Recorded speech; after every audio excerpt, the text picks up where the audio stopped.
Say it. I will be better.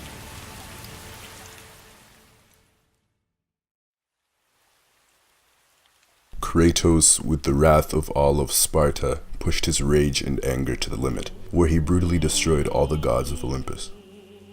He was pushed to a place where it seemed that he could redeem himself, but with his past sins branded on his arms, and a child, the ghost of Sparta, would get that very redemption.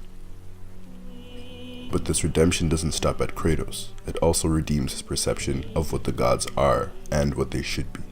Kratos, son of Zeus, began his journey in Greek mythology as the ghost of Sparta, a Spartan warrior who was groomed to battle from the age of 8. During a failing effort during a war, Kratos called to Ares, asking the god of war to give him strength. In exchange, he would serve the god. Ares accepted, giving him the Blades of Chaos, a tool to defeat his enemies. Kratos would later destroy countless towns and helpless lives for the god, and unbeknownst to Kratos, he would later kill his family in one of these villages. Kratos renounced his allegiance to Ares, and then kills him, becoming the god of war. And Kratos would go on to kill many other demigods, creatures, and would become a being of pure vengeance and rage, brutally murdering the gods, blaming them for his current predicament, including killing his father Zeus. Which brings us to the Nordic realm.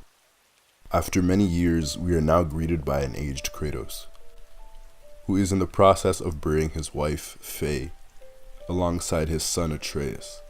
This Kratos is a more calm, level-headed man, but not because he has suddenly changed, but because he had to.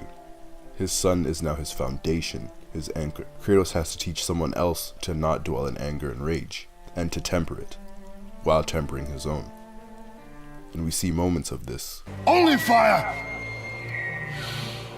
Only fire when I tell you to fire.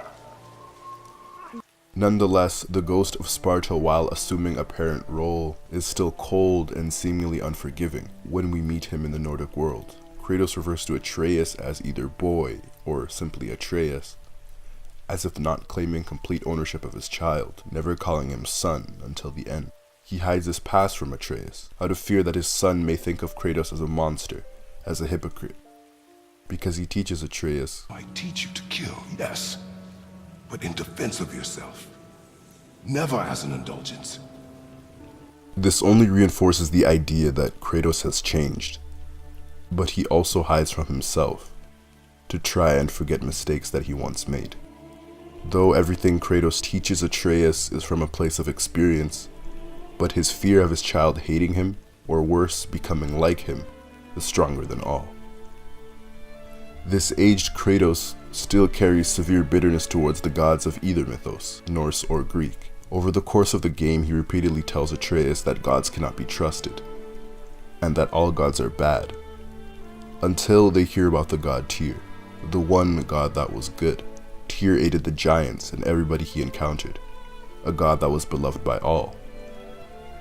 This idea that there was once a god for good lights a fire under Kratos, and it instills him with one key idea, and Kratos' motive, which is the idea of being better. An idea that started off as, You must be better than me. and turned to, We must be better. Kratos and Atreus are gods. They must be better gods, better children, better parents, better people.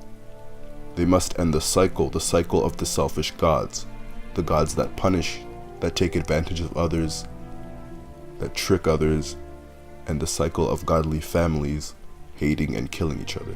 We see this line when Freya is about to be killed by her son Balder. Kratos interrupts and says, The cycle ends here. and kills Balder, a decision that Kratos had to make to begin this change. Whether it's Balder killing Freya or Kratos killing Zeus, Kratos knew the next logical path in the cycle would be Atreus killing him. He, better than anyone, is aware of this malicious cycle. After everything Kratos has been through, he understands what lies, anger, and hatred are capable of. And now that Kratos has told Atreus of his true godly nature, they as gods have a duty to bring peace to a land that is approaching Ragnarok. rather than fail the Norse land and bring chaos like he did to the Greek pantheon. Finally, I want to take a look at the moment of complete acceptance for Kratos. Kratos reaches his wife's home, Jotunheim, and releases the bandages, showing off the scars of his past. This is the moment where Kratos accepts himself in full, and the bandages flying through the wind represents the release of his tight grip on his former life. And you can see Kratos close his eyes and take a deep breath to represent that the journey is over. It is complete. From the ghost of Sparta to Kratos, the father. A story that began with wrath and anger and a loss of humanity. He found this humanity through his son, and even though his thoughts deceived him, Kratos accepted his mistakes and finally accepted the man he once was.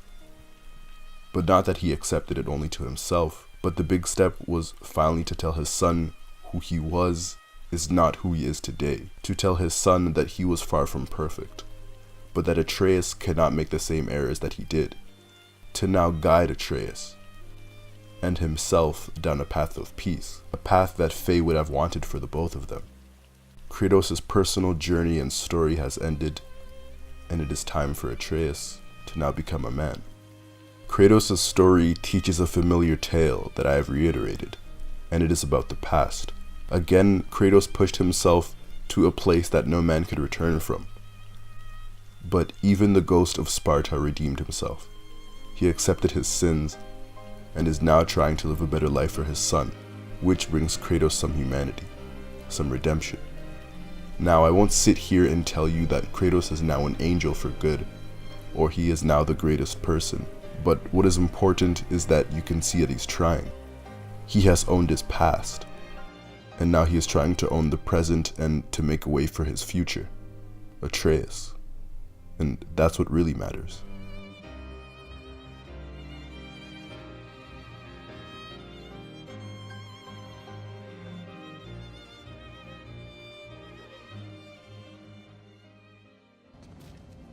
Father.